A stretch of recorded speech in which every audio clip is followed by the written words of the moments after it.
Anchadan beri bu videoni qo'ymoqchi bo'lgan edim. Qisqa bo'lsa ham insoniyatda o'ziga chegara belgilayotganini haqida aytmoqchiman. Inson har bitta o'ziga hayotida belgilar ekanda.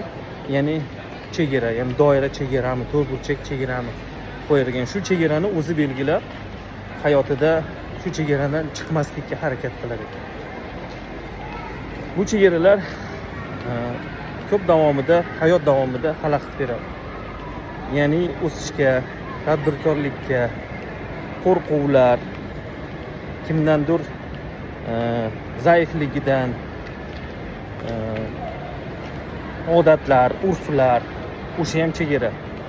Ya'ni tadbirkorlar shu chegaralarni buzib tashlanglar. Hayotingizda qo'ygan o'zingizlar chegara yoki kimdir tomonidan qo'yilgan chegaralardan chiqib, buzib, yanchib tadbirkorlikni ishini boshlanglar. Aks holda umr tez tugab qoladi. Ishingizlarga omad, shunchagilarga daromad.